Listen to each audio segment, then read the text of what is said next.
This matter has been argued at various levels. One, that this university was not established by the minority community, which is the finding in Basha. Then, Malads, in any case, it was not administered by the Muslims. That's the other level. That's also the finding in Basha. Then, in any case, it is not a minority. That's the third level at which it was argued. And four, that it is an institution of national importance, so it's lost its minority character, even if it had any. These are the four broad submissions that have been made. And I think, Mullahs, with respect, greatest respect, that we are going a bit astray constitutionally.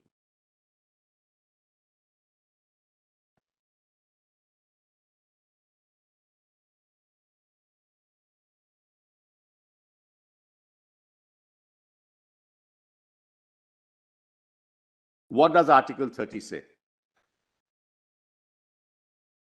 All minorities, whether based on religion or language, shall have the right to establish and administer educational institutions of their choice. Let's pause here a minute. If I have not established as a minority, I cannot administer. So I have a right to establish. That's what 30 says. If I have established, then I have a right to administer. So Article 30 gives me a right to administer. It doesn't say that the administration must be in my hands, or in Muslim hands or Christian hands. That's not the meaning of Article 30.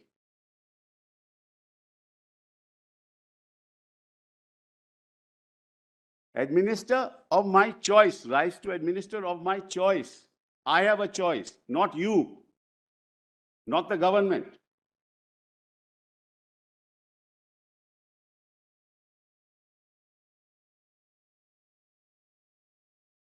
But I must establish it. Unless I establish it, that right doesn't accrue to me. And the right that accrues to me is the right to administer the institution as I please, of my choice. Well, let's take, for example, any minority institution in this country. Well, I don't think any minority institution in this country is administered by minorities. You apply the wrong test, you'll get the wrong answer. Take St. Stephen's. How many teachers are minority? Not even 5%. Administration. How many are filled with Christians? Not more than 5%. Students. How many are Christians? I don't know now, but it used to be 9%, 14%. Well, what's the relevance of that? This whole numerical argument is only irrelevant to Article 30. So, let's kindly take the statute. Take St. Stephen's College in the context of Delhi University statute. The syndicate, I am not part of that syndicate. I'm not part of the executive council. I'm not part of the academic council. That means I'm not a minority institution. What tests are we applying? Never before in the history of this court have these tests ever been applied. That's why there are no judgments cited, Bharat.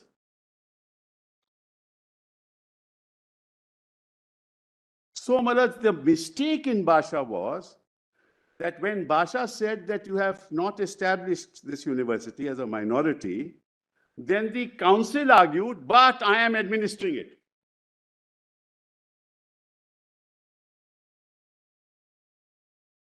And Basha said, you're not.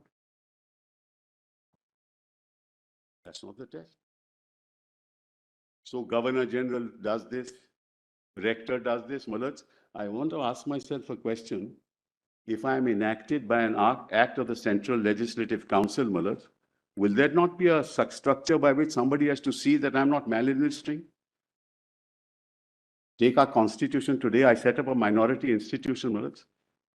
When I'm setting up that institution, will the chancellor of the institution, which has nothing to do with the minority, not have the right to inspect?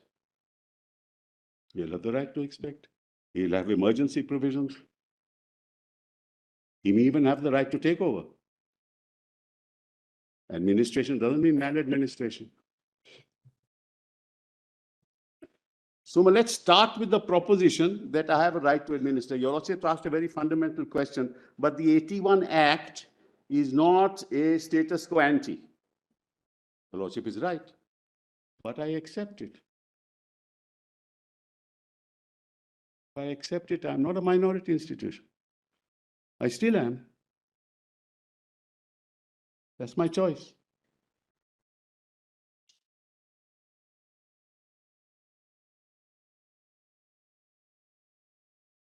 And well, that's the other mistake that we are making, which is an error of law. I don't have to be administered either by the Muslims or the Christians when it comes to minority institutions. You won't have Christians or you won't have Muslims, Mullahs, who are educated at that level to be in every. So, Mullahs, TMA Pi had 4 tests. Para 50 of TMA Pi set up 4 tests. What do you mean by administer?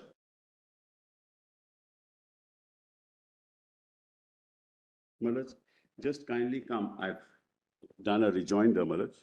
It's also part of the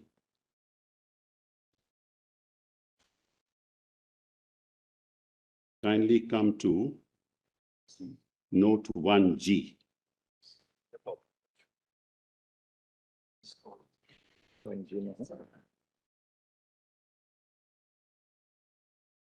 Yes. Page 3 of note 1G. That's why, Mullahs, my learned friends, when I argued this in the beginning, never answered that question. Because 1906 regulates minority institutions as much as it does majority institutions. Regulation does not mean destruction of the right. So if the chancellor is appointed, Mullahs, by the president, it doesn't mean that I've lost my right as a minority institution. So Mullahs, kindly see the TMA Pi para 50. Where do we get it? Mullahs, that's my volume 1G, Mullahs. At page? Page 3.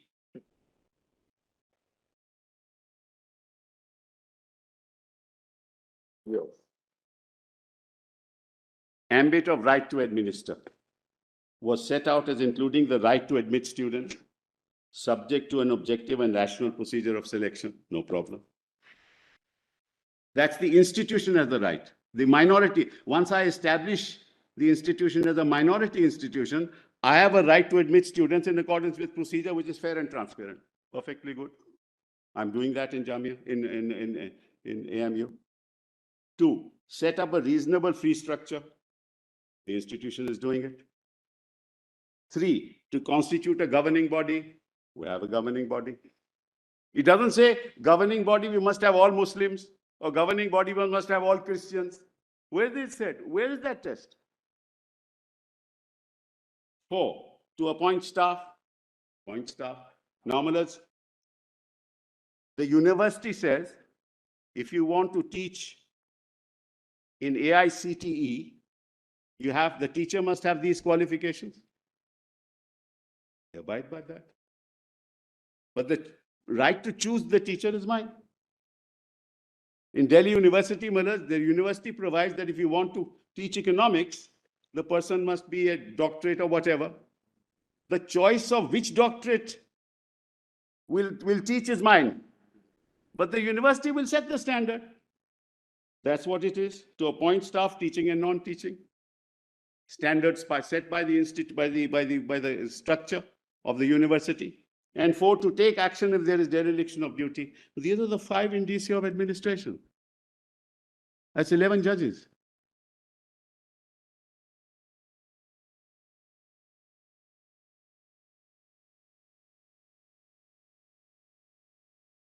Now test this in the context of what Basha said. Now kindly come to Basha for a minute. 3A.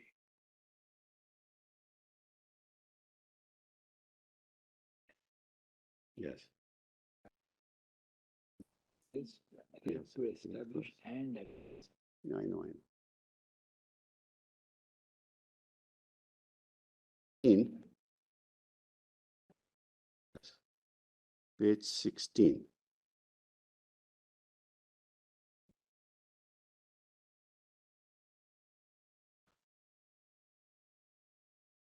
Yes. I'm sorry, page 16 of Basha at volume 3A, page 16. Animals pracetum GNH.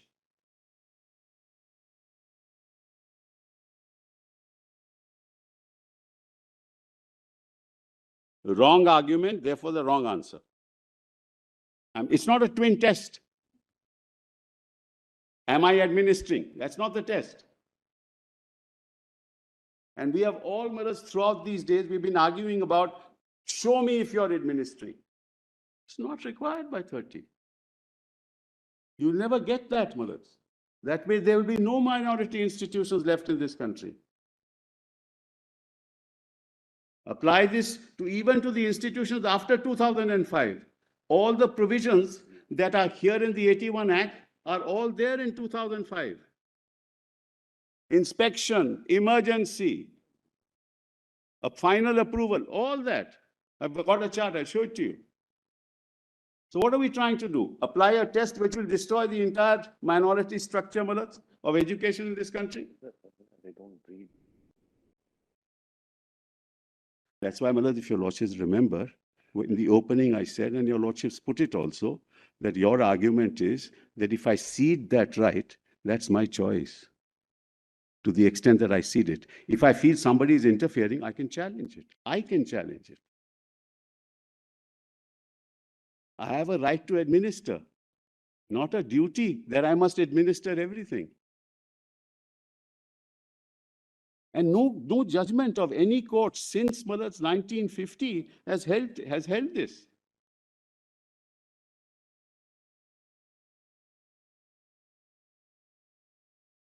That's why I got up and said that numerical strength is not an issue, can never be.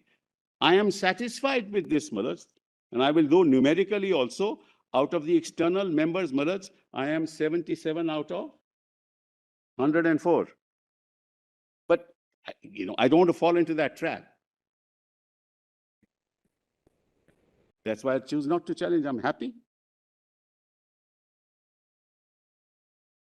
So this is the fundamental constitutional issue that your lordships will have to decide, and consistent with judgments of this court.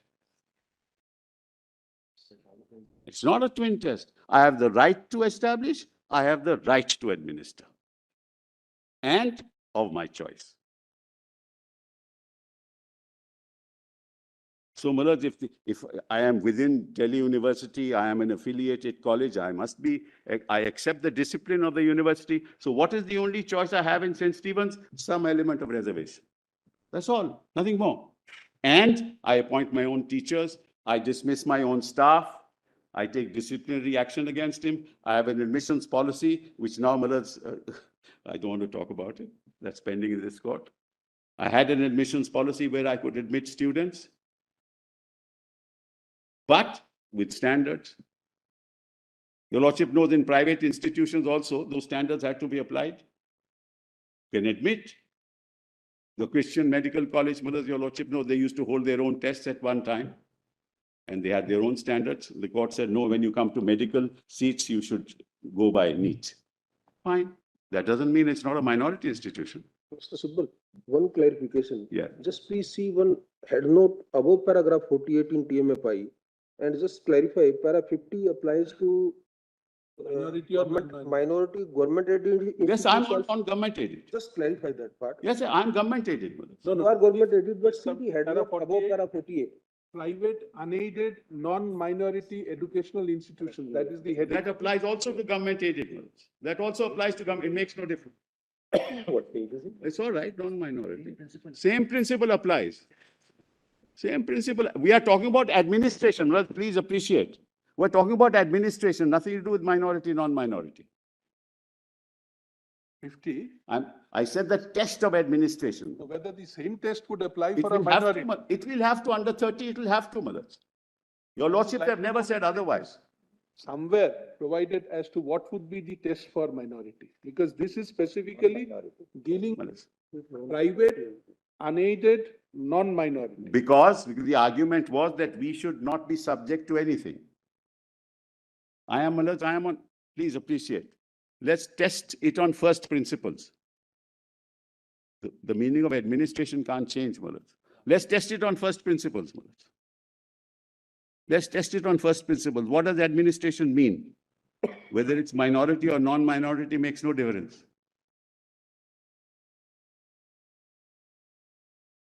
Administration can't vary if an institution is aided or unaided, or minority or non-minority. The meaning of administration can't change unless you find it in section 30 that not only do I have the right, but I must administer the institution all by myself. Mr. Sibal, your argument being, Whereas para 5 only explains what the right comprises, or 50 only explains what. It says to admit students. Yeah.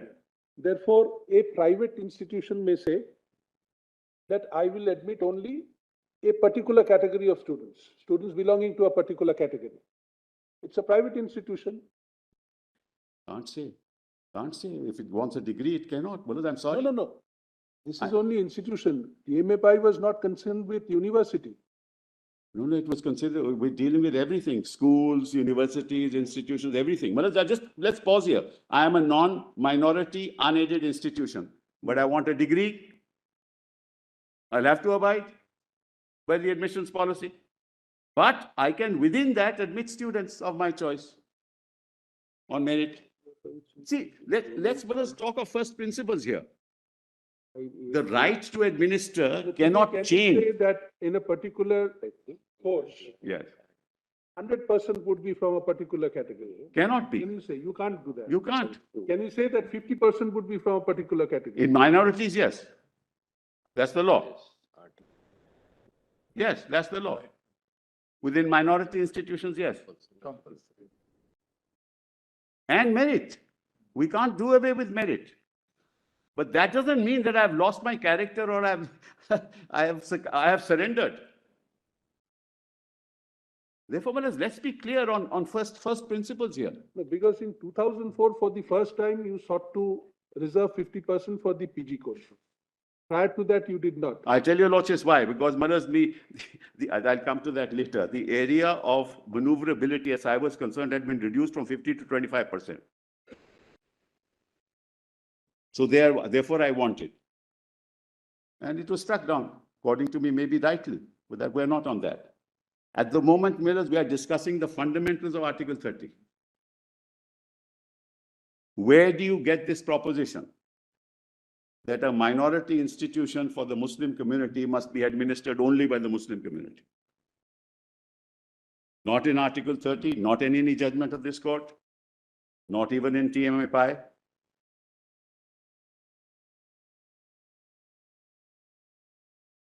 And this is the proposition that Barsha Mullahs proceeds on. Look at the rector. Look at the Governor General. He is not a Muslim. Well, that's the argument. Does Mullah, the President of India, have to be a Muslim to get St. Stephen's minority status? What kind of argument is that? Well, if this were the test, there will be no institution, Mullahs, which can never claim to be a minority institution in this country.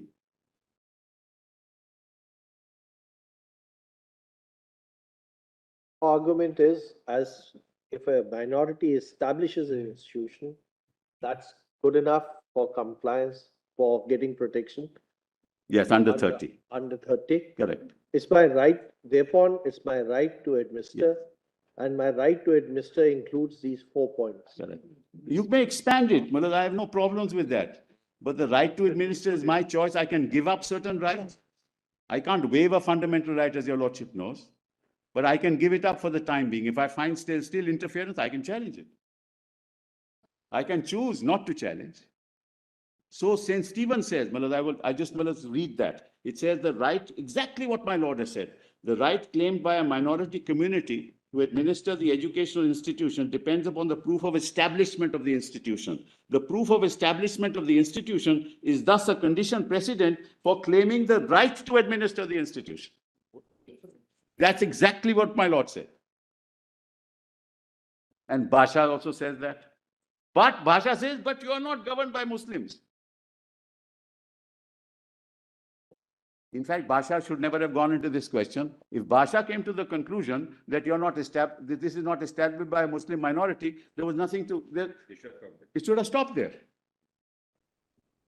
Why it didn't stop? Because we made the argument, even if we are not established, we are administering the institution. It's a mistake on our part. It's for the first time, my learned friend is agreeing with me on this.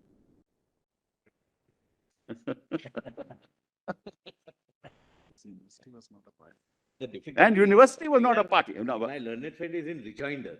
There are several statements which are either inaccurate or misleading. I'm But sure we won't my have learned friend my learned friend is very kind always to say that everything that I say is misleading the court. Not And everything. the politeness of my learned friend with which you say it is admired by me. Not everything. I didn't. Well, what is it that is misleading? Make one statement that is misleading. One statement. Don't just get up only for the sake of getting up. Mr. Sibal, what is the meaning of para 54 of St. Stephen? 54. Volume 5, yes. 5A, yes. Paragraph 54. Which page is that? Page 422. St. Stephen's is page 4. 22, my Page lord. 50, para 54. It's 420. 5A, page 422. Yes.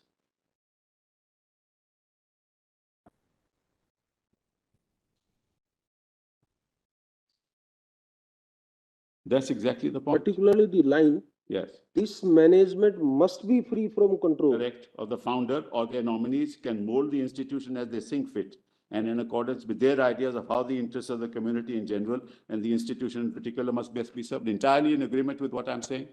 Entirely. That's my choice. Supposing, Malad, the Vice Chancellor of Delhi University said, I will appoint your teachers. I will decide who will teach in the university. It will be violative of 30.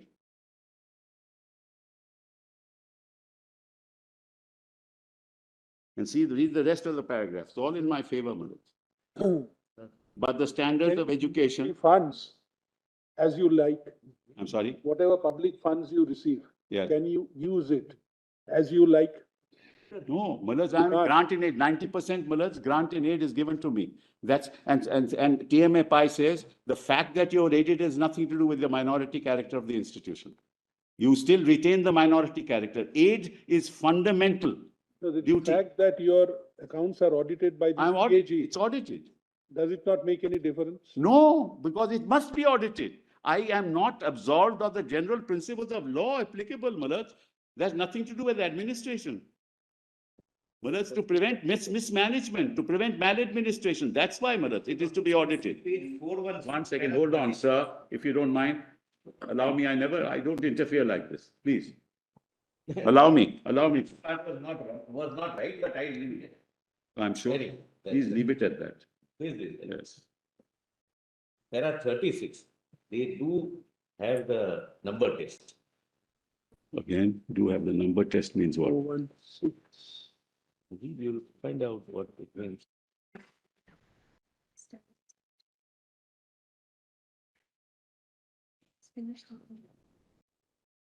Reading the paragraph. This only establishment of the institution, nothing to do with the administration. Again, you are misleading. So the management. 1 second. This is how the institution is established. Bishop of the diocese, who shall be the chairman. The persons appointed by the bishop of the diocese. Says management. He's not managing the institution. This is the genesis of the institution. Management The North, is always- but let's not have I'm before the court, not before you. The day you become a judge, I'll argue before you.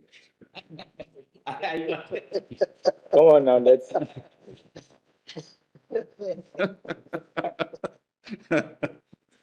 Anyway, let's not deviate from the issue. But that means 36 does help me. One second. Because Sir, Justifies that 36 does talk of management, does talk of if administration. you don't, I don't understand what my management is unnecessarily. But I don't know why you Anyway, keep on. All right, yes, One- Mr. Sibal. Yes, we now go virtually the end of the arguments. Yes. No, it's not the end, Malad. It happens to be just the beginning of my argument. You've got 1 hour and 15 Malad, I minutes. Yeah. can't possibly finish, No, Malad. we'll close today. We have another matter listed next week. Today, It's impossible to. We don't mind continuing beyond 4 o'clock, but Mr. But Sibal, we have to I get- have not, I have not raised any new point. I'm just trying to answer. No, but this point which you have made, that it's your right to establish, it's your right to administer. And merely because you choose any third party to administer doesn't take away your right to administer in a manner which you think is appropriate. That's the point. That's You the got- point. That's the point, It's a Malad. right and not a condition. Yeah. Whatever it is. That's correct. That's all. Malad. It's not a right, not a condition, Malad. Absolutely right. Not a directive, not a condition, not a directive. St. Stephen says so. So, Malad, having said that, Malad, now see what mistake Basha made. Okay. 16. Volume 3A, page 16, Malad.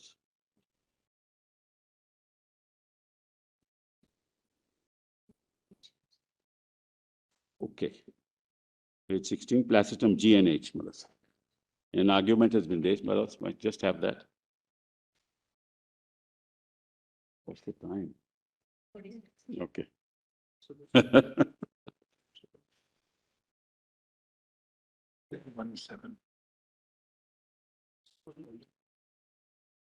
Placitum G, Malad, at page 16, volume 3A.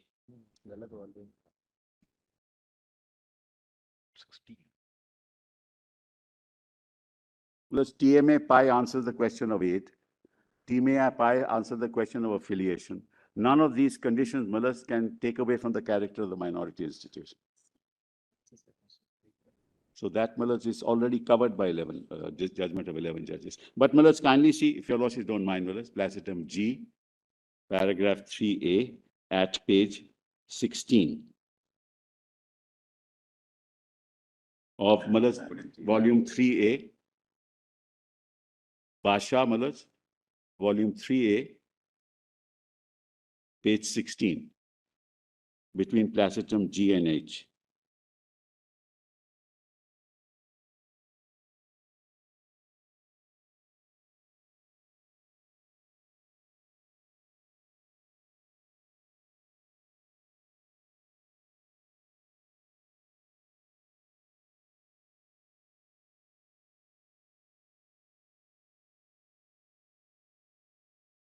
Age Basha is right.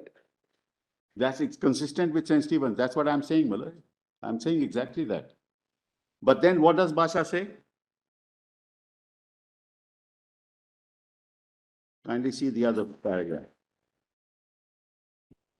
Page 17. Between E and F, Mullers, you see the two words in Article 30 must be read together.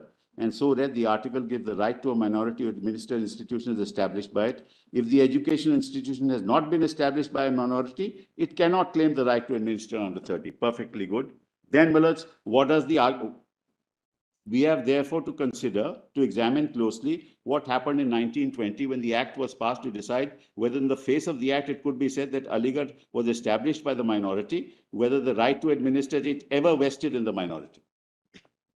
That's the wrong thing. This is ultimately the conclusion. I'm sorry.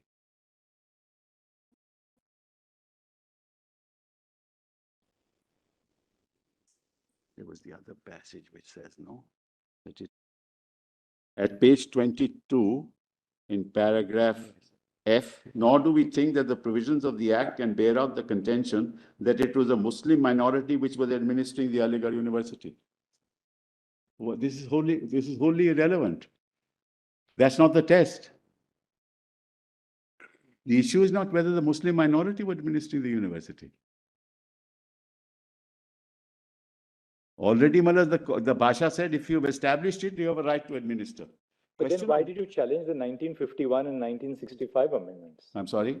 Why were you mean the sense? Why was the 1951 and 1965 amendments challenged in the first place? Because it took away Right. my right to administer. Right. Therefore, that's exactly the point. So the 1951 and 1965 amendments were challenged I on the did ground. not challenge, but Malaz just, Somebody Somebody yes, that's challenged. right. AMU didn't challenge. yes, It was challenged on the ground that both these amendments took away the right to administer. yes.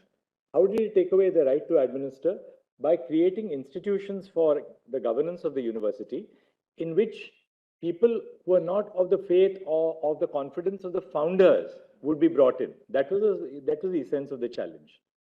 Otherwise, if your argument today is right, that once you have established, you are entitled to decide how to administer, then there was no reason to challenge the No, there is 51 a and the reason. 65 With amendments. respect, there is a reason, Malaz. The reason was they took over the entire control of the university. I was under Basha, not a minority institution.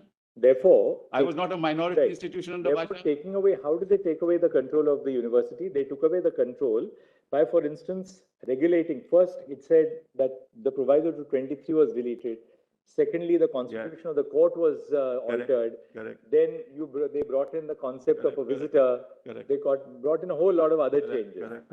Now, that was alleged to be, that was challenged on the ground that it takes away the right to administer. Correct. Now, if that be so, if 81 is not under challenge. No. Now, if 81 does not restore the position as it stood entirely prior to 1951, Yes. then the amendment which is not in challenge has not, though it purported to do that, it has not in fact restored the position prior to 1951. I agree, Malaz. I'm happy with 81. I have no problem That's with 81. exactly, but you can't be happy with 81. Why? Because 81 doesn't go far enough. No, it's far enough for me, Malaz. Please appreciate what I'm saying. It is far enough for me. I am 74 out of 104 in the external members. The court is restored. My voice is heard. The Old Boys Association are represented.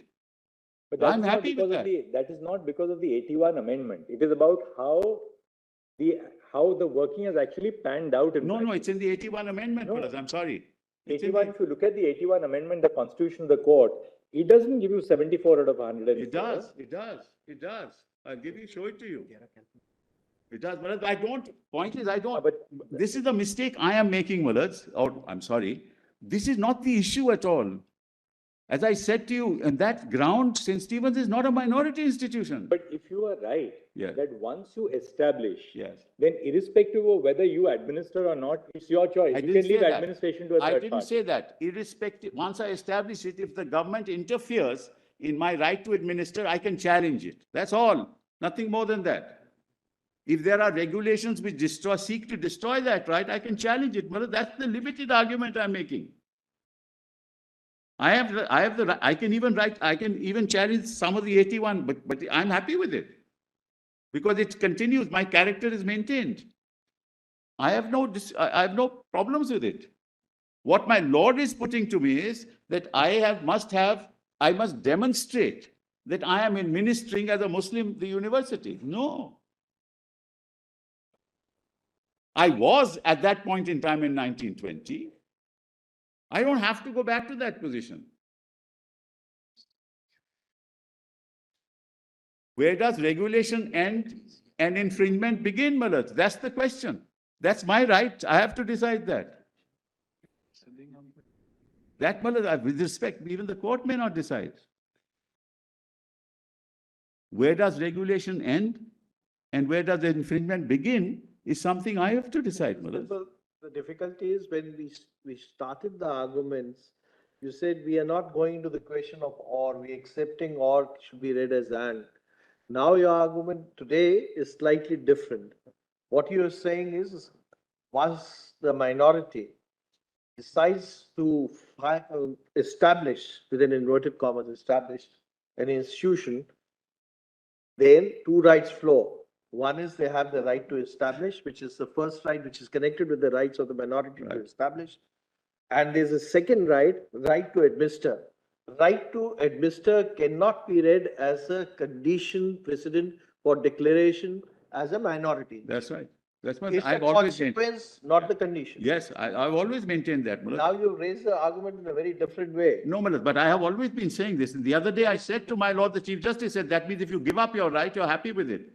I said that, Mullah, I remember that. Because now you are arguing and should not be read as or. It cannot be read as or, Mullah. And it's a right, Mullah. There's no question of or. Mullah, it is and. You have both the rights. Yes, I have both rights. I've always said that. I've never said or, Mullah. I've never contended or. It's a right to establish and a right to administer. Now, my right, when somebody infringes my right, whether it's the university or the government, I can challenge it. But to the extent I'm administering it, I feel that if this element of free play in the joints is good enough for me, I'm happy with it. So I'm not in any way saying, Mullahs, see, 65 was challenged by somebody, Mullahs, but the de facto continued. So in a sense, right from 1950 onwards, this has been an institution, Mullahs, which has been actually serving the interests of the minority community, de jure and de facto.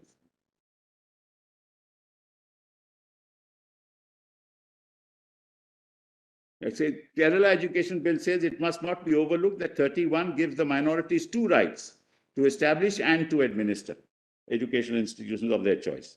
The second right clearly covers pre-constitution schools. This is exactly what, this has been the law throughout, Mullahs. I've never said anything different, but I happen to have argued most of these matters.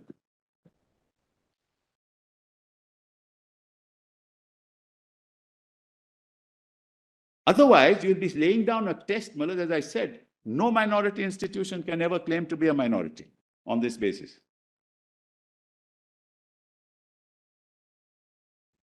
Article 32 only contains one, Mullahs. It doesn't contain two tests. I'll have to show that I established the institution. And the Church of North India established, Mullahs, St. Stephen's College.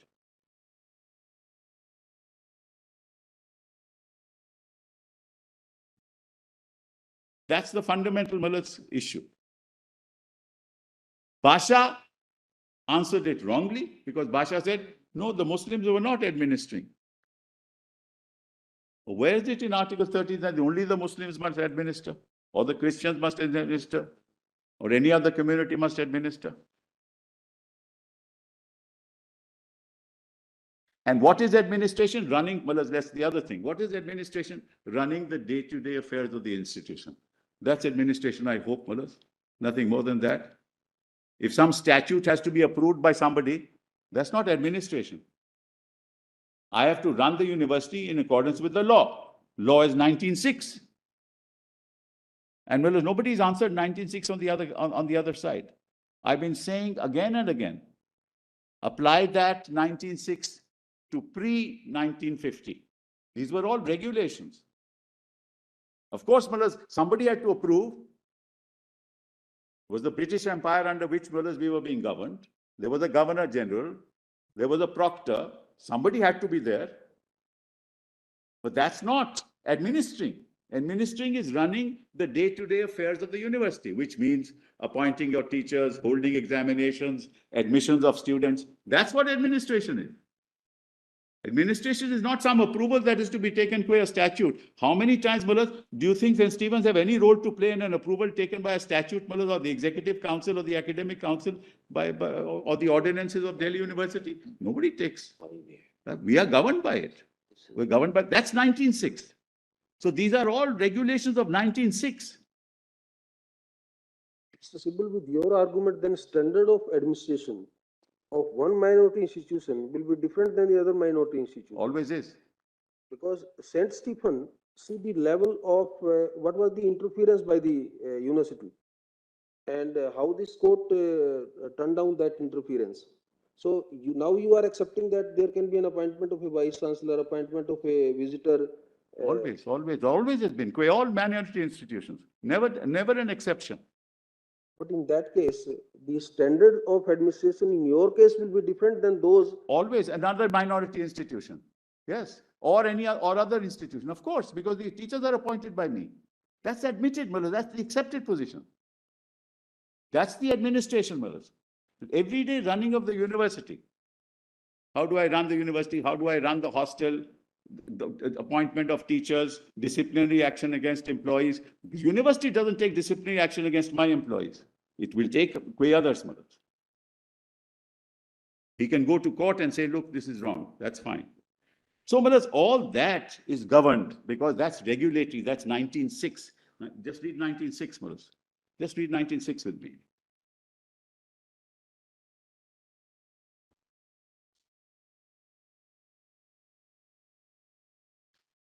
Nothing in clause G of the said clause shall affect the operation. Sorry, this is 5 because it's a, no, it's an occupation. Yeah. Nothing in G of the said clause shall affect the operation of any existing law insofar as it imposes or prevents the state from making any law imposing in the interest of the general public reasonable restrictions on the exercise of the right. That's all. Now, if I find any particular restriction to be unreasonable, I will challenge it. So all these are reasonable restrictions. If approval of the proctor is to be taken, is a reasonable restriction. If inspection is to be done, Mullahs, if there are any misgivings about the way it is functioning, that's a restriction. It's reasonable. And that's exactly, therefore, your lordships have said time and again, right to administration is not the right to maladminister.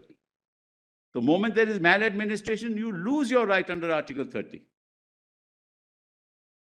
And it's nobody's case that AMU is maladministered. I've been hearing from the other side, it's a great university. It's a university of great excellence. So obviously, I must be administering it okay. And it is. So with the greatest respect, Mullahs, please do not apply a test which may be constitutionally suspect. Please do not do that. And therefore, Mullahs, we are going wrong because Basha went on a wrong footing to say that, look, it's not administered by Muslims. Therefore, Basha need not have answered that at all because Basha ultimately says, because you're not established, you have no right to administer anyway. But then 1968 judgment took off on that basis. So, Mullahs, I've done with this. I've made my submissions. Then the second submission is that, I'm sorry, Mullahs, yeah, 1 second.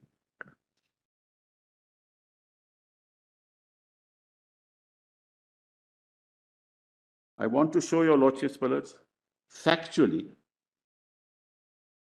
Kindly come to my submissions page, volume 1G, page 15.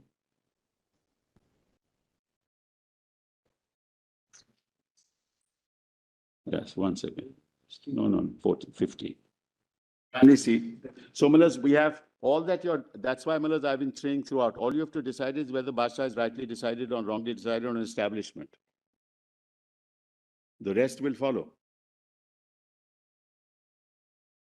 Then I have a right to administer whatever the act is. If I feel that some provision is violative of my right and it's infringing my right, I'll challenge it. If not, I'll be happy. That's all that your lordships have to decide. Then, Mullahs, the other thing I want to say, Mullahs, my learned friends kept on saying there's a decision of a fact. How can a legislation overturn that fact? What's the fact in Basha? The only fact in Basha that is decided is that because you incorporated, you're not established by the minority. Or is there any other fact that is established? That's the only fact. That's all. That's the fact. The rest of it is interpretation of legal provisions. How is anybody overturning that fact? In fact, the 1981 Act, in fact, takes away the basis. And I tell you all just why. Now kindly come to 1G.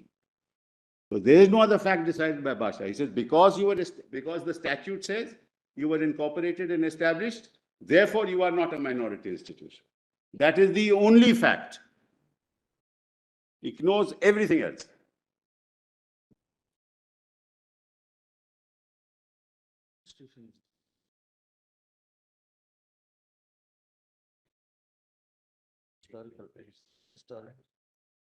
How did it take away volume 1G? Yes, kindly now see, Malas. It's very interesting. I'll just give your lordships briefly, orally, the background. The background is that when from the beginning, attempts were being made to set up, we set up the college, MEO college, and then ultimately, actually, originally we wanted to set up a university. But when the college was set up and talks were taking place of how this is to be done, we ourselves said that we want to establish a university and we'll allow supervision by the government, but we want to be independent. No interference by the government. Otherwise, we'll not go forward. And let us kindly have a look at page 15 of my note. Letter dated 14th June 1872 from Sir Syed to Eliot. I've given Malas the volumes, so therefore there's no need. Page Bringing 15? to his attention, Page 15, right? page 15, paragraph 18, small a.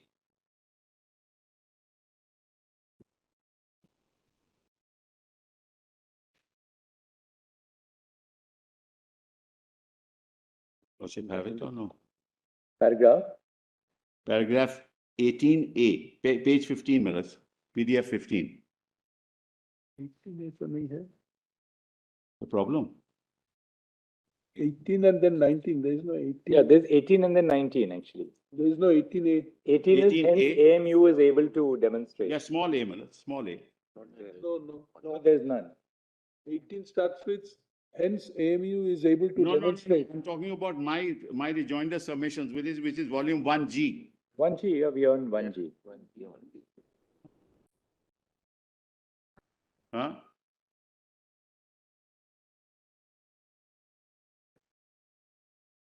Oh God, you've not uploaded the right version.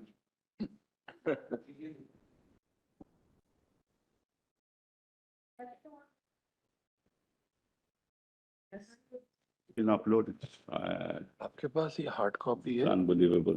How can we waste time like this? Go to volume 3C.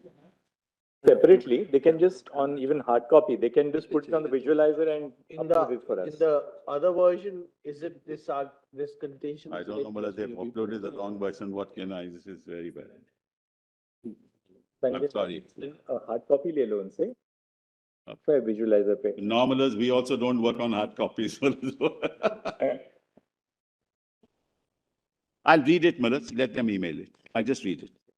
There's a letter of 14 June 72 by Syed to Eliot bringing to his attention that the committee was to be appointed to raise funds for establishment, kindly see, for establishment of a college for the Mohammedans. Okay, does this begin, Muslim minority wanted to establish a university for grant of degrees on its own, Yes. which would be recognized by the Exactly. government? We ourselves were saying Paragraph- That's page number 18, paragraph number 32. Yeah, but we'll give you the final version. So, but therefore, it is what we understand by establishment is not the statutory form of establishment.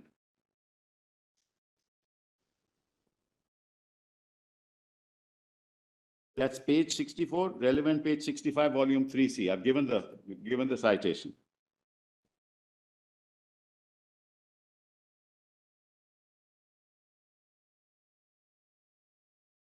Have you sent the right one? Now, let's B. Another letter of 10 July 72 from Eveling Bearing Captain to Sir Syed, acknowledging letters of 14th and stating that if the institution, when established, shows a reasonable prospect of divisibility. So they also understand what established means. Well, therefore, I've been saying again and again, the concept of establishment under Article 30 is different from the concept of establishment through a statute. That's a constitutional right to establish.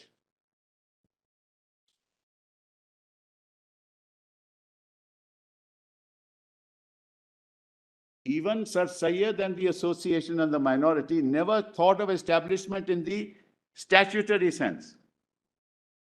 And this is, I'm talking about 1872. If the institution, when established, shows a reasonable prospect of divisibility and general success, and if the course of instruction is such to convince His Excellency that a bona fide effort is being made to afford sound secular instruction, he is prepared to devote 10,000 rupees to the perpetual establishment of a scholarship in the same branch in a European language. I haven't quoted it, Mullah. He wants some European share. That's okay. Then, Mullah, there's a letter of 20th July. Syed to Mohammedan chief saying, intimating them that the lowest sum required for the establishment of the proposed college, again, for the establishment of the proposed college, is estimated at 10,000, and that subscriptions towards this have been invited and contributions having been come from the people of all classes. Then on 18th November 84, this is most important. College Fund Committee to the Viceroy government expresses that we wish someday, when our endowments are richer and our schemes are completed, we hope to be in a position to ask the great representative of India, of Her Majesty, to confer upon us the legal status of an independent university. To confer upon us. So this is a conferment of the legal status. It is not establishment of the university. These are two separate concepts, and it is reflected in the contemporaneous communications. It's done now.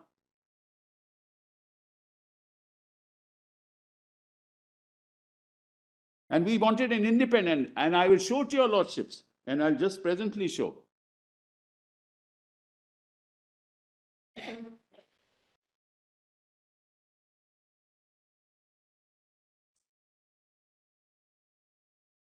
Your lordships have it now.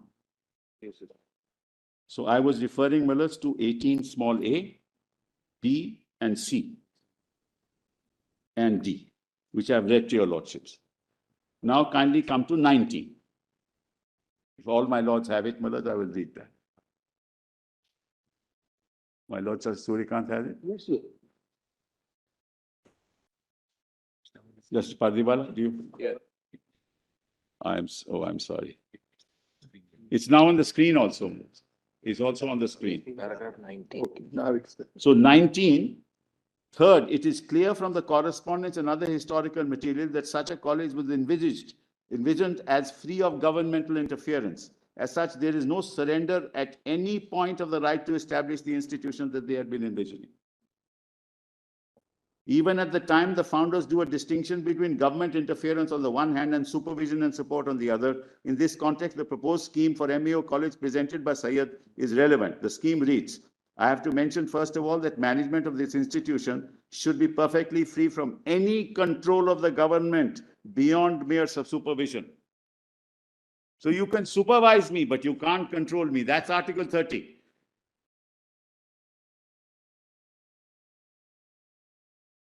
The following passage is crucial. The best educational institutions in Europe are either entirely or next to entirely free from any control of government of the country, and this in countries where rulers belong to the nation whose education is conducted. With how much greater force does this argument hold good in the case of India, where the government is almost wholly composed of persons belonging to a nation totally different from us in language and religion and mode of thought. By saying so, I simply mean to support my argument that it is next to impossible for the British government to understand fully our wants with respect to education or to superintend it in any perfect manner. The utmost we can expect from an enlightened government is to receive what we in fact do receive from our government, encouragement and patronage. If our university is intended to give sound education, the English government, as a matter of course, will patronize such institution. And if any direct pecuniary aid is given to us, we should not be unwilling to put our university under government supervision, provided no interference is made in the management of the institution. Which is the year? This I'm reading is 1902. volume 3. I've given the, No, it's not in the list also, it's not, date is not. I'll give the date. It's 1903. Yes. No, it's not 93. Anyway, I'll give the date. 1870s. Anyway, so Malaz, the point I'm making is this is how it was envisaged. That you will give it a status. Right? But we'll be independent. Don't interfere with us. And that's why those provisions that the governor can inspect, these are all supervisions. Otherwise, there's no interference in the administration.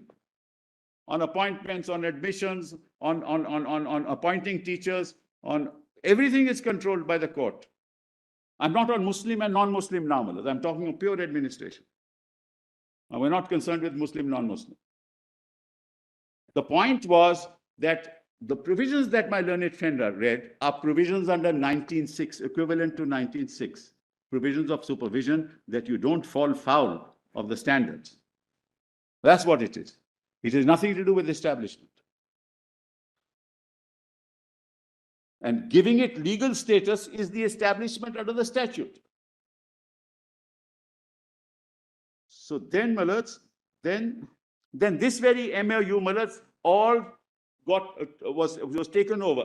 This MAO was taken over by AMU. And the same thing happened in AMU. Exactly the same. No change. Whatever government control was there in MAO, the same was there in AMU. No change. That is, we have a chart to that effect. That is chart A in 1H. Just you note that. We've said so.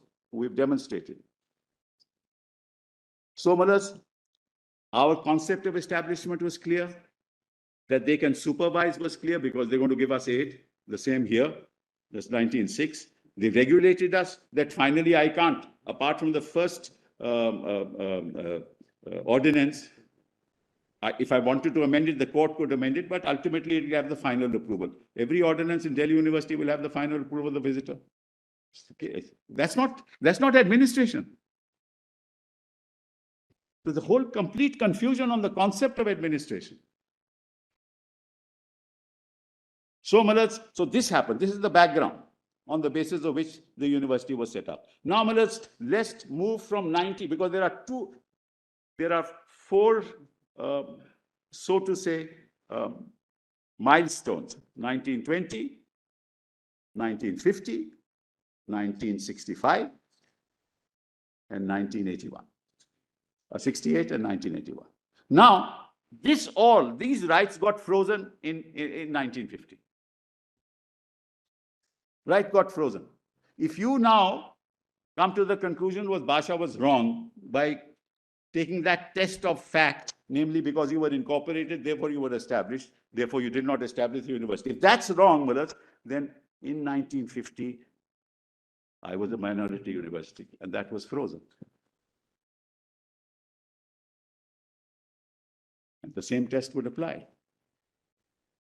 And what is your lordships considering? What was the position in 1950? If I was a minority institution in 1950 established by the minority, which is clear, well, on facts it is clear, they've all been set out by your lordships. Fund was mine. Donations were given by Muslims, non-Muslims, even others. 30 lakhs was never given by the Nizam, as one council said.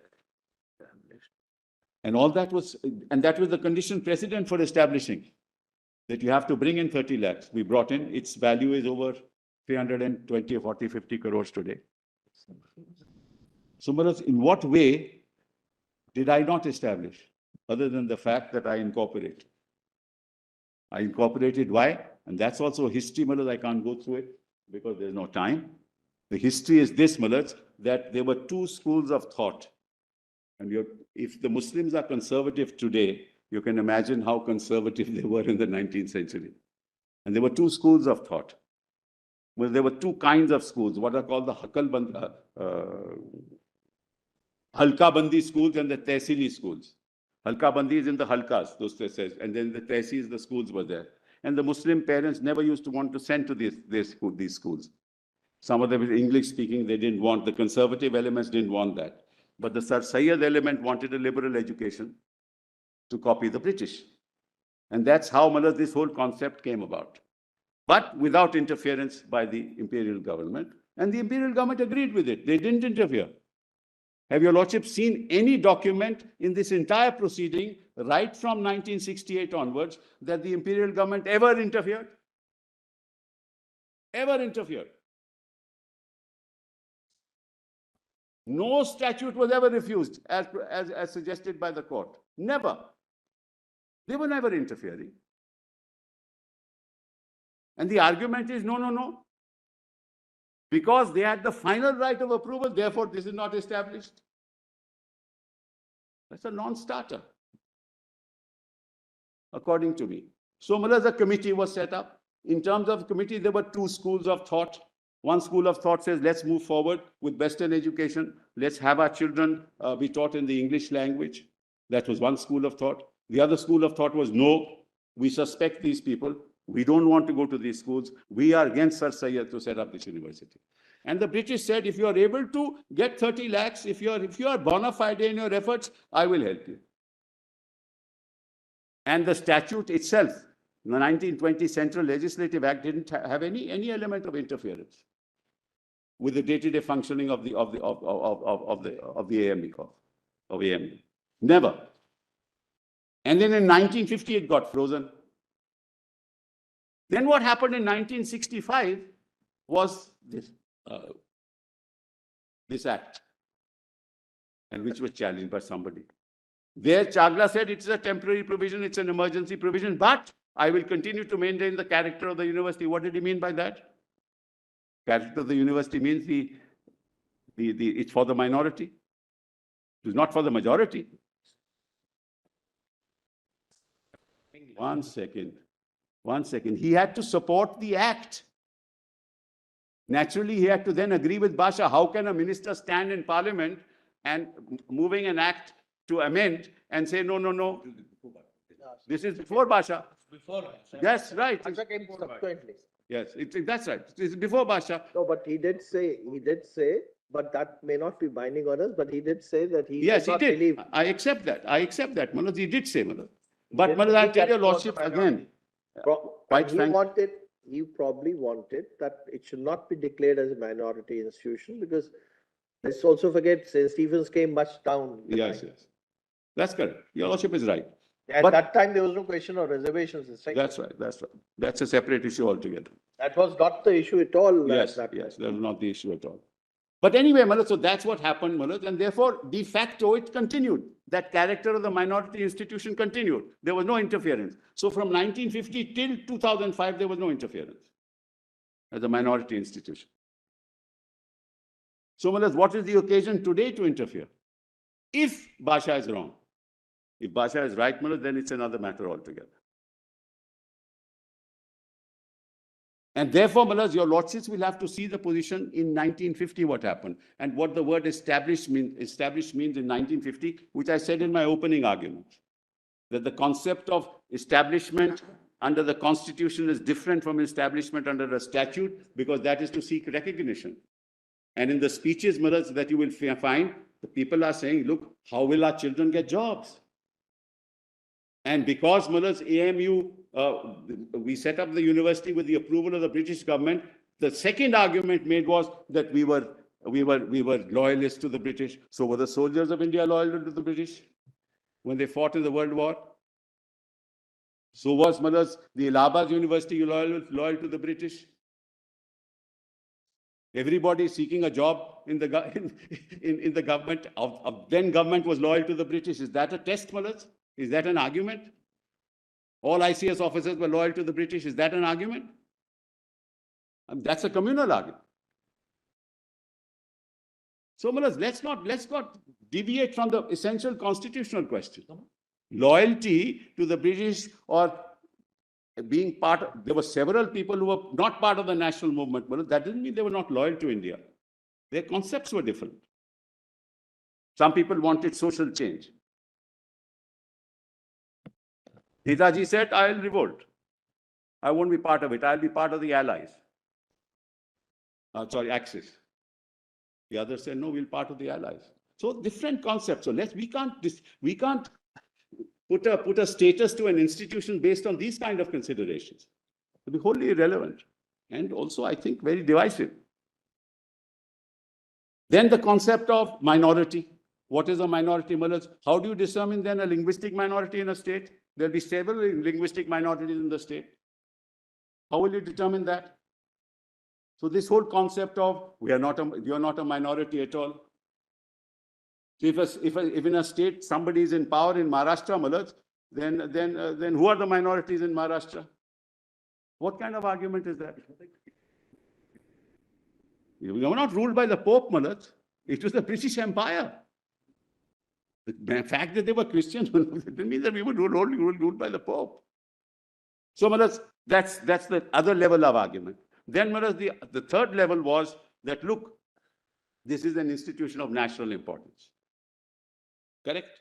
It is an institution of national importance. Now, Malad, look at it constitutionally. As a matter of law, can you say that a minority institution established under Article 30, which is our fundamental right as a community, cannot be an institution of national importance? Can it ever be said? In other words, a field of legislation where Parliament has the authority to make law will destroy my constitutional fundamental right. Can it ever be said?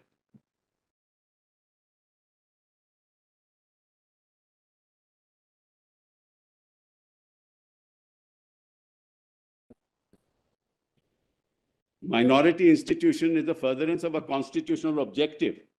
Why? And I said so in the beginning, no reservations in any institution. Coming back to the reservation issue, Malad, if today there were reservations in this institution, minorities wouldn't have a place because 60% of the seats will go. And there are many institutions of national importance where reservation is not allowed, even under our constitution, even today.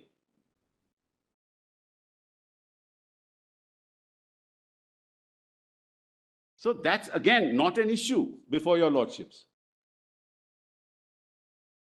1981, not an issue before your lordships. The only issue before your lordships is whether we establish this university or not. That's the only issue. Everything else will follow. Whether 81 Act is good, 81 Act is bad, all will follow.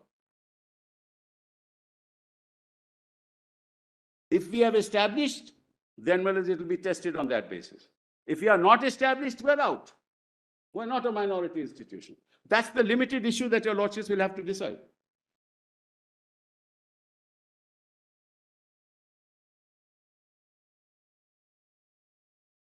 And decide it on the context of 26 January 1950.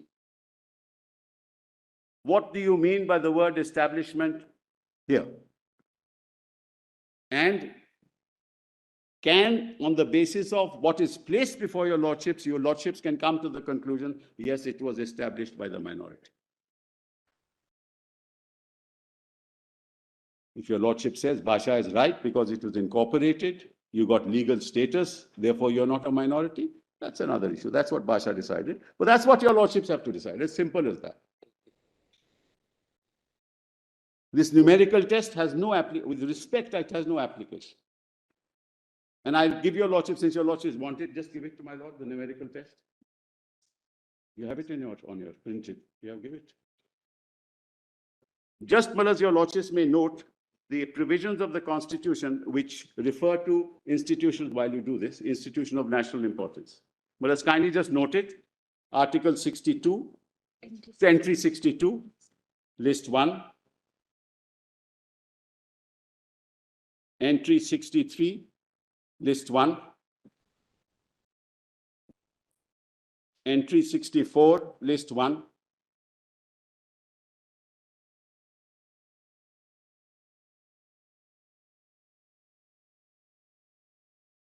'67, list 1. Then entry 12, list 2, subject to Parliament. Entry 40, concurrent list, like museums, mallards, of national importance, archaeological sites of national importance. Then Schedule 6, Section 3, capital A, small n, and Section 3, capital A, small b. These are various entries in which, mallards, the reference to institutions of national importance has been made. But these are only fields of legislation, Malas. These are not constitutional rights, Malas, which are given. Merely because you have the right to pass a law where a minority institution doesn't mean it's not a minority institution. Huh? De facto. Yes. Yes, we will not have.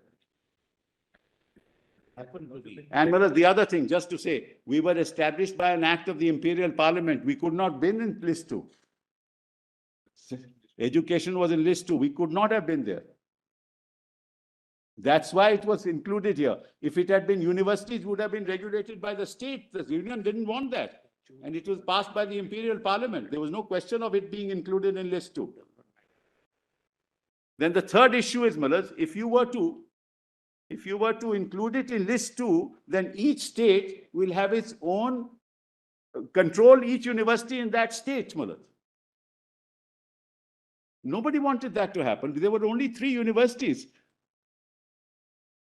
of any character in this country at that point in time. Delhi University, Banaras Hindu University, and AMU. There was no fourth.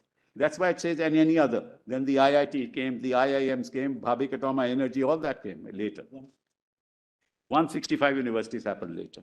That doesn't mean that, that they don't have the character. And each of them will be peculiar to it. So then the other argument was, look at this university established in Annamalai. Annamalai was established because there was a private person. It's not a minority institution.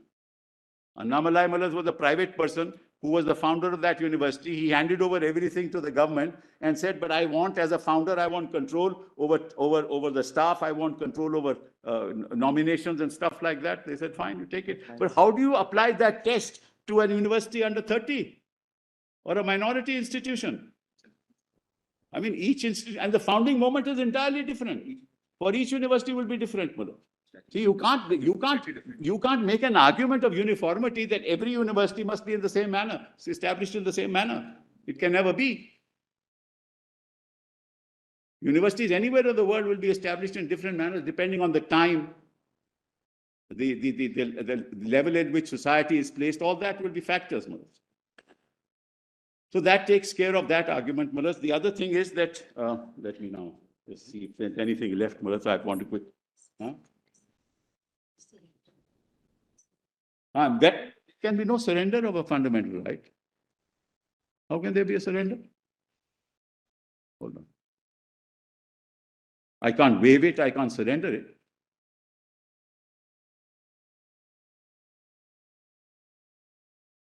If in 1950, I was an institution established by the minority, there's no question of surrendering anything. But if I have not established, and if Basha is right, that because I was incorporated, then of course it's another issue. So, Malaj, the administrative argument that has been made is without reference to the scheme of the Constitution. It has no relevance. The only relevance is, was it established? Now, Malaj, on surrender, in St. Xavier's, it says it is doubtful whether the fundamental right under Article 30 can be bartered away or surrendered by any voluntary act, or that it can be waived. So that whole argument, the reason is that the fundamental right is vested in a plurality of persons as a unit, or if we may say so, in the community of persons necessarily fluctuating. Can the present members of a minority community barter away or surrender the right under the article so as to bind its future members of the unit? The fundamental right is for the living generation by a voluntary act of affiliation of an educational institution established and administered by a religious minority. The past members of the community cannot surrender the right of future members of the community. The future members of the community do not derive the right under 30 by succession or inheritance. Very powerful words. Justice Matthew and Justice Chandrachud, as he then was. Also Kerala, Malaj. Nor do we think that there is any substance in the argument advanced by Learned Counsel for Kerala that this bill has not introduced anything new, and the Anglo-Indian schools are not being subjected to anything beyond what they have been submitting to under the Education Acts and Codes of Travancore. In 1945 or 47, when those acts and codes came into operation, there was no fundamental rights, and there can be no loss of fundamental rights merely on the ground of non-exercise of it. There is no case of estoppel here, assuming that there has been an estoppel against the Constitution. There can be no estoppel against the Constitution. So surrender, estoppel, waiver, I just have completely alien to our Constitution as far as fundamental rights are concerned. And 30 is part of fundamental rights.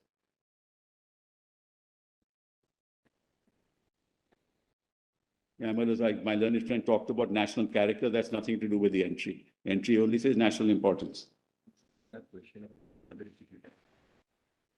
Now, Malas, the other, just so that, Malas, because I have no time now, just have 20 minutes. A lot of time. Actually, I'm happy your lordships asked me to encapsulate it. I will be able to finish it. Now, Malas, I want to show you the present. I have a chart of the present universities established after 1950. My learned friend also made an argument. See, in the universities today that are established by the minority, there is a statement there that they are established under 30. But that statement could not have been there in 1920, Malas. It is the effect of Bhasha that statement comes. Because of Bhasha. That can't be used that because there was no such statement there, Malas. You'll have to see from the facts of the case as to whether we were the ones who actually who established the university with funds that we collected, with the vision that we had, with the intention of setting up a university, with the idea of helping our community. A loyalty to the British according to me, the gentleman was loyal to his community, not loyal to the British. By thinking of trying to help his community, the loyalty that he was demonstrating was that to the community. Were the poor amongst the Muslims who had no access to education. And may I just tell your lordship asked a very magnificent question. All these institutions of national importance, what is the national character of these institutions? We did some research, Malas, and we found a very interesting feature. That in IITs, Malas, which is page? Page 33 of 1G of our note, Malas. Very interesting. Such a committee, page 33, 1G, page 33. Yes. It's on the screen. Oh. One thing, huh? Yes. See, Malas, page 33. This 2006 figures, I think. Yes, I'm only talking about the 2000 figures. Whatever figures I have, I'm giving it. I'm just showing. That's the time when the reservation was made, which is challenged. That's the time when the reservation was made and it was challenged.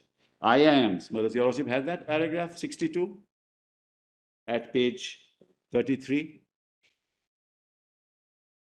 About 1 out of 3 Muslim applicants is selected in IIMs, which compares favorably with, in fact, a somewhat better than the success rate of other candidates. Despite a better success rate, Muslims constitute 1.3% students studying in all courses in IIM. 1.3%.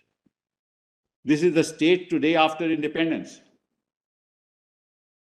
And whatever little the community has, you want to take that away also. And in absolute numbers, there were only 63 out of 4,743. IITs. In the case of the IITs, out of 27,161 students enrolled in the different programs, there were only 894 Muslims. The share of Muslims in postgraduate courses is just about 4%, but it is even lower in undergraduate courses of 1.7%. 1.7%. This is the factual, this is the national character of IIT that my learned friend was talking about. Only 1 out of 25 students enrolled in undergraduate courses and only 1 out of 50 students in postgraduate courses is a Muslim. The status of Muslims in PG courses is equally disappointing. Only about 1 out of 20 students is a Muslim. This is significantly below the share of OBCs 24%, SCs, STs 13%. So this is the state of affairs. So, Malas, what do we have? We have one university, which is a university of excellence. And you want to say today that no, take it away. The argument is it's too good to be a minority.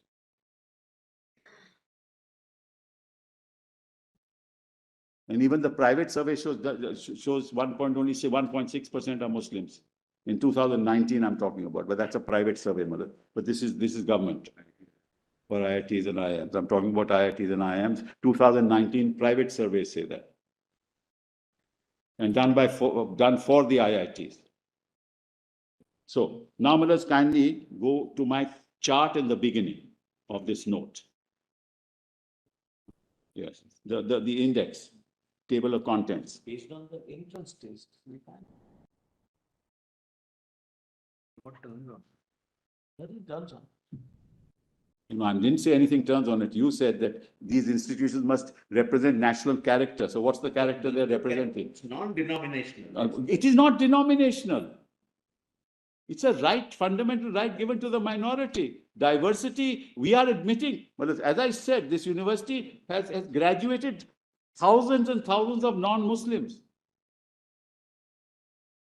St. Stephen's, thousands of non-Muslims, some of them sitting here, some of them sitting there. Madhav Menon was a product of AMU. He did his LLM and PhD there. So what are we talking about? Secular nature of education can never be discarded, should never be discarded. If it is, it's violative of people's fundamental rights. But we are imparting secular education. But we have certain elements that have something to do with our community. And as I said, if my learned friend is right, and he's right, there was no reservation. But the fact of the matter is there was institutional reservation. So from MAO college, people came into the university. So there was enough Muslim students because of that. From the schools, they came to the university college. That's how the representation was maintained. We didn't need reservation. But if you throttle that, then where will we go?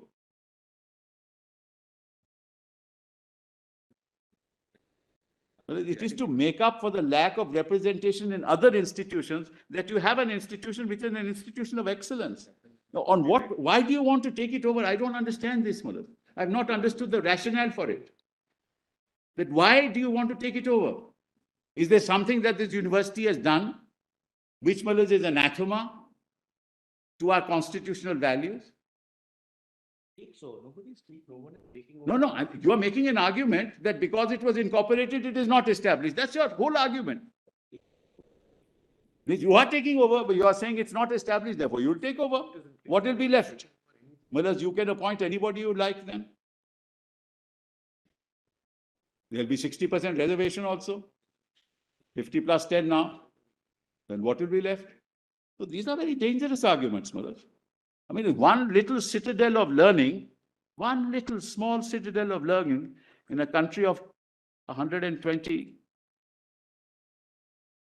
I mean, it's a billion people, what?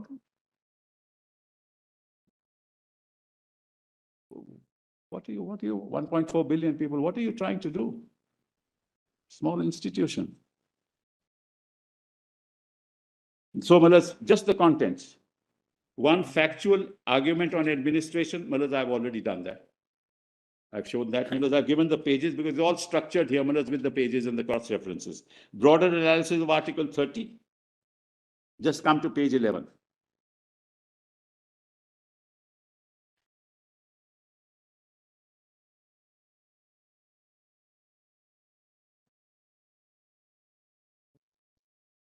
At the bottom, broader analysis of 30. The respondents have argued that in order to determine whether a particular institution is a minority institution, a twin test must be satisfied. First, the minority must show that they established it, and second, they must demonstrate that they are administering it. That's the wrong test. It's an absolutely wrong test. This argument of the respondents is mounted on the strength of the word "and" in establish and administer. That's the learned solicitor, my dearest friend, Mullah. He's been arguing this.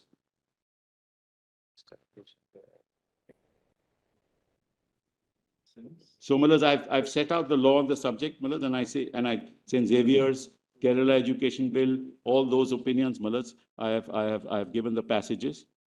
The community in question is the religious or linguist minority, and the minority community established the educational institutions.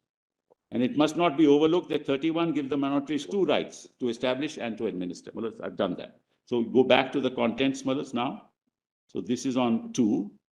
Then no surrender. I've shown that to your lordships.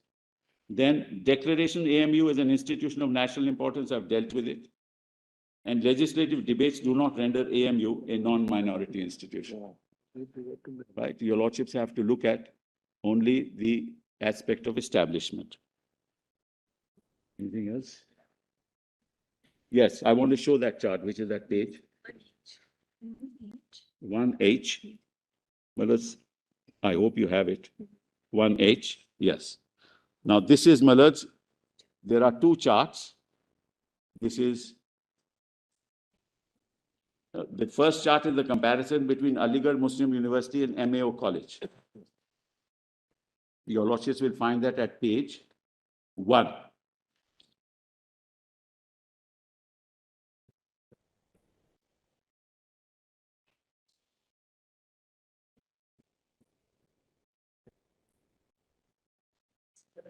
MAO also had external supervision, just like AMU. Now, no different.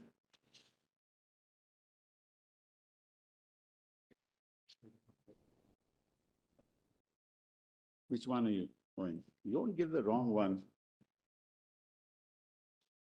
Which is the chart? Well, give me your chart. Why are you giving me the wrong chart? As it is, this is the correct chart. Hmm. The numbering has gone wrong. Shit. I'm sorry, Malaz. I apologize to your lordship. 1H, right? This is his. No, 1H is Mr. Farasat. It's the same chart. So which one is your chart? So I'm just emailing it to them right now. What is it? Anyway, Malaz, what I want to say is that whatever restrictions were there in MAO College in terms of supervision, the same came in the AMU. No different. Consistent with that statement, we don't want any interference. We are acceptable on supervision. And MAO was accepted by Basha as minority. The only change being it was incorporated, therefore you lost your minority status. Overriding powers were there even in MAO. It's just simple. It has to be, somebody has to ultimately be responsible. In any educational institution, you just can't leave it to the institution and the principals of the college. So the same. Then the second one, second chart, show the second chart at least. It's there on the screen. Now you will see the second chart is page 8, it starts, Malad, it's on the screen. Now what we've done is we've looked at University of Calcutta, Aligarh University, Alia University and Haryana private universities. You will find similar provisions in all universities. So they are not minority institutions because there's a right of inspection. Page 15C, Malad. I agree. I'm saying it has the same provisions, that right to inspect, which you talked about as far as the AMU was concerned. You said you have a right of inspection. See, it's a right of inspection here. How does it change the minority nature of the institution? Statute amendment is the same. You can amend the statutes the same. They can amend the statute. So how will that make a difference to the minority character? And Alia is 100% aided. Page 15, just see, Malaj. Governor of Haryana shall be the visitor. The visitor shall have the following powers. When present, he shall preside over the convocation to call for any paper of information relating to affairs of the university. On the basis of information received, he is satisfied that any order, proceeding or decision taken by any authority is not in conformity with the provisions of the statutes. He may issue such directions as he think fit. Notwithstanding anything contained, the university shall be bound to comply with all the rules, regulations, this thing. And powers of government to inspect universities and academic and administrative, everything, and audit, as my Lord Justice Datta put it. Same provisions. Does it mean that these universities which are incorporated as minority institutions are not minority because of these conditions?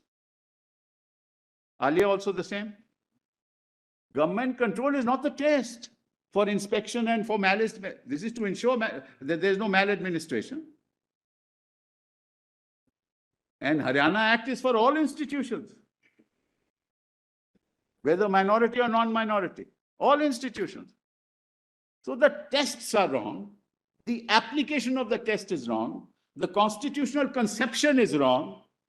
The approach to Article 30 is wrong.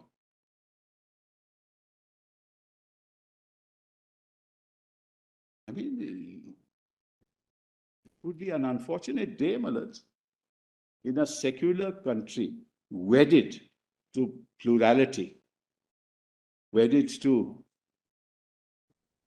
the cause of an India which is inclusive. We are arguing here that take away this. It was never a minority institution. All I can say is it will be a sad day if that ever happens. Thank you very much. Thank you, Mr. Sibal.